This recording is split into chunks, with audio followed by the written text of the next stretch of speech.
खुदा बाप और बेटे और उल कुदुस के नाम से आमीन। मेरे अज़ीज़ो, आइए हम खुदावंद अपने खुदा का शुक्र करें जिसने आज का ये खूबसूरत दिन हमारी ज़िंदगी में बढ़ा दिया। तो आइए अज़ीज़ो, हम आज के दिन का आगाज़ बाइबल मुक़द्दस में से पाकमा कलीसिया की चुनी हुई तलावतों से करते हैं। जो मेरे पास है वो तुझे देता हूँ, यीशु नासरी के नाम से उठ और चल फिर। हमारे लिए आज की पहली तलावत रसूलों के अमाल उसका 3 बाब पहली आयत से लेकर 10वीं आयत तक। पतरस और यूहन्ना नमाज के वक्त यानी 9वीं घड़ी हैकल को चले और लोग एक आदमी को उठाए ला रहे थे जो पैदाइशी लंगड़ा था, जिसे वो हर रोज हैकल के उस दरवाजे पर बिठा देते थे जो हसीन कहलाता है, ताकि हैकल में जाने वालों से भीख मांगे।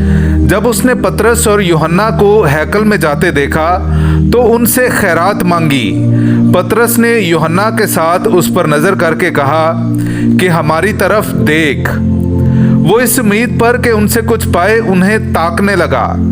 तब पतरस ने कहा, चांदी सोना तो मेरे पास है नहीं, मगर जो मेरे पास है वो तुझे देता हूँ। यीशु मसीह नासरी के नाम से उठ और चल फिर। और उसका दाहिना हाथ पकड़कर उसे उठाया और उसी दम उसके पांव और टखने मजबूत हो गए और वो कूद कर खड़ा हो गया और चलने फिरने लगा और कूदता फांदता और खुदा की हम्द करता हुआ उनके साथ हैकल में गया।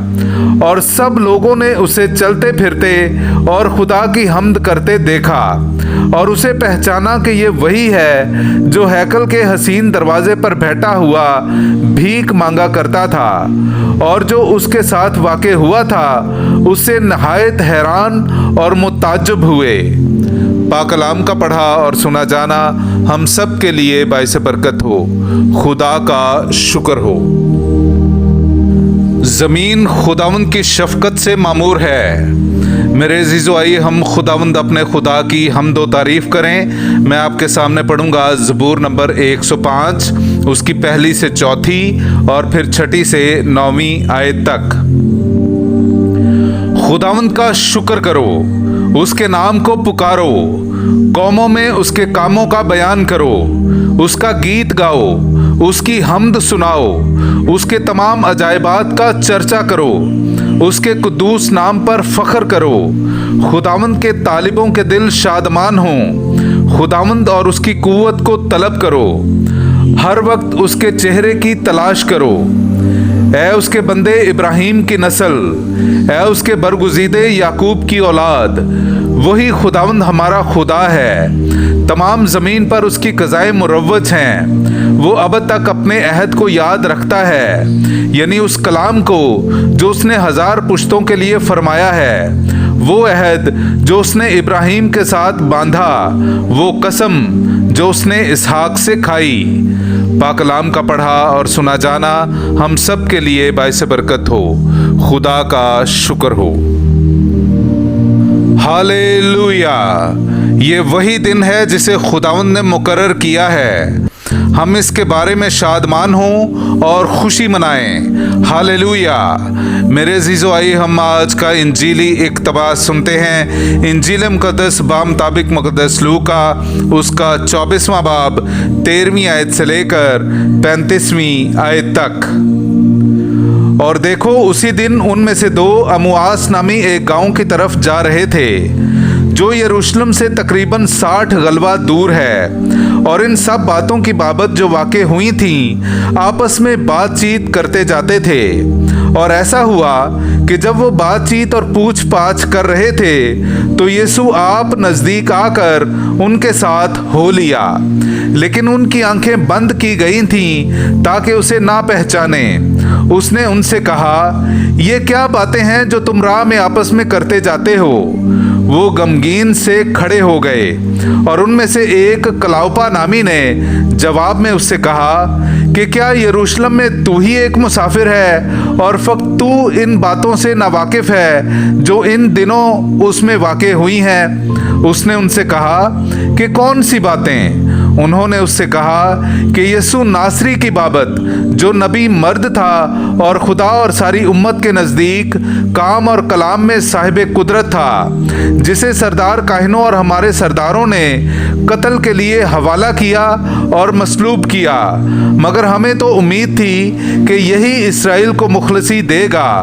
और इन सब बातों के अलावा इन वाक़यात को आज तीसरा दिन हुआ है और हम में से चंद औरतों ने हमें हैरान कर दिया है। वो तड़के उसकी कब्र पर गईं और उसकी लाश को ना पाकर आईं और बोली कि हमने फरिश्तों की रोया देखी जो कहते थे कि वो जिंदा है। और बाज ने हमारे साथियों में से कब्र पर जाकर जैसा कि उन औरतों ने कहा था वैसा ही पाया, मगर उसे ना देखा। तब उसने उनसे कहा कि ए नाफहमो और नबियों की सब बातों के मानने में सुस्त एतकादो, क्या ज़रूर ना था कि अल मसीह ये दुख उठाए और इसी तरह अपने जलाल में दाखिल हो, और तौराते मूसा और सब साहिफ़े अंबिया से शुरू करके सब नविश्तों में जितनी बातें उसके हक में लिखी हुई हैं उन्हें समझा दी। इतने में वो उस गांव के नज़दीक पहुंच गए जहां वो जाते थे, और उसके एतवार से ऐसा मालूम होता था गोया कि वो आगे बढ़ना चाहता है। तब उन्होंने ये कहकर उसे बाइसरार रोका कि हमारे साथ रह, क्योंकि शाम होने लगी है और दिन बहुत ढल गया है। बस वो अंदर गया ताकि उनके साथ रहे, और ऐसा हुआ कि जब वो उनके साथ खाना खाने बैठा तो उसने रोटी लेकर बरकत चाही और तोड़कर उन्हें देने लगा। इस पर उनकी आंखें खुल गईं और उन्होंने उसे पहचान लिया, और वो उनकी नज़र से गायब हो गया। और उन्होंने आपस में कहा कि जब हम राह में वो हमसे बातें करता और हमारे लिए नविश्तों को मुनकशिफ करता था तो क्या हमारा दिल पुरजोश ना हो गया था। और उसी घड़ी उठकर वो यरूशलेम को वापस गए और उन 11 और उनके साथियों को इकट्ठा पाया, और वो कह रहे थे कि खुदावंद सचमुच जी उठा है और शमाउन को दिखाई दिया है। तब उन्होंने सब कुछ बयान किया कि राह में क्या क्या हुआ और क्यों कर उन्होंने उसे रोटी तोड़ते वक्त पहचाना। पाकलाम का पढ़ा और सुना जाना हम सब के लिए बाइस बरकत हो। खुदा का शुक्र हो।